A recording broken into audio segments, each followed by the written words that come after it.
Guys গতবারে তোমাদেরকে 5টা পিটুনিয়া এনে দেখিয়েছিলাম, তো তারপরে আমি আবার গিয়ে আরও 5টা পিটুনিয়া এনেছি এবং তার সাথে 2টো গ্যাজেনিয়া এবং 2টো ডালিয়াও, থাই ভ্যারাইটি ডালিয়াও এনেছি।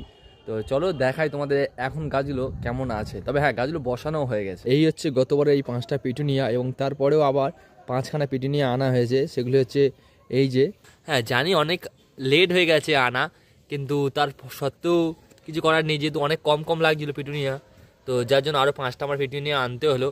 আর 2টো গ্যাজেনিয়া এবং 2টো ডালিয়া যে আনা হয়েছে, তার মধ্যে এই যে 2টো গ্যাজেনিয়া, ঠিক আছে, বেশি আনিনি, 2টোই এনেছি আপাতত, কারণ সময় পেরিয়ে গেছে অনেক, কারণ অনেকটা লেট হয়ে গেছে, ঠিক আছে, যার জন্য আমি কমই এনেছি। আর এই যে থাই ভ্যারাইটি ডালিয়া, তো জানি না এটা এখন কালকে সাব পাউডার দিয়েছি, কারণ কুয়াশায় দেখছি গাছগুলো পচে যাচ্ছে, নষ্ট হয়ে যাচ্ছে, আর একটা অলরেডি মারা গেছে।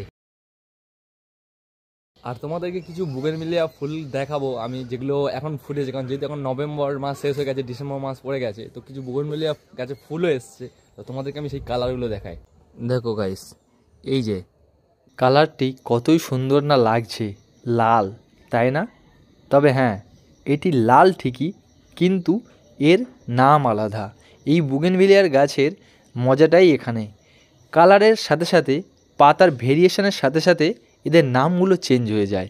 মাত্র এই কয়েকটি নয়, এরা প্রচুর ফুল দিয়েছিল, আমি সেগুলোই নেব না বলে কাঁচি দিয়ে কেটে দিয়েছি। মাত্র 3 মাস এই গাছগুলির বয়স, সেটা ভেবেই কেটে দিয়েছিলাম।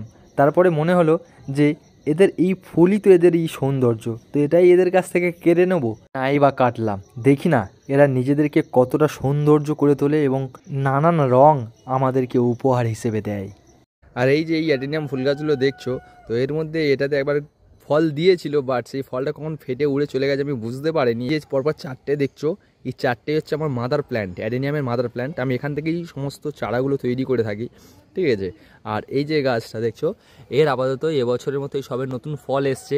তবে বলে রাখি, এই যে ফলগুলো এখন ছোট, এগুলো অনেকটা বড় হয়, এবং এক একটা যে লম্বা ফল দেখছো, এর মধ্যে প্রায় 50টার মতো দানা থাকে, ঠিক আছে। এই যে ফল, এই ফল, আর এই যে এ তো এই ফল এসছে, ঠিক আছে। তো এর সাথে এর এপারেও একটা ফল এসেছিলো, তোমাদেরকে সেটা আমি দেখাচ্ছি। গাছটিতে যখন ভরে ফুল এসছিল, তখন ঠিক এতটাই অপূর্ব দেখতে লাগছিল গাছটিকে। আর এই যে ফলটি দেখছো, এটাই হচ্ছে সেই ফল, এবং এই মিডিলের অংশটাই হচ্ছে এই ফলের এক একটি দানা। সেই ফলটা অলরেডি পেকে গেছে এবং সেটা ফেটে উড়েও চলে গেছে দানাগুলো, কারণ ভেতরে দানাগুলো তুলোর মতো হয়, যেগুলি হাওয়াতে ওড়ে। আর গাছগুলো এখন অবস্থা দেখো। তবে হ্যাঁ, আমার গাছগুলো এই অবস্থা, তার কারণ গাছগুলো এখন ডরমেন্সি পিরিয়ডে চলে যাচ্ছে,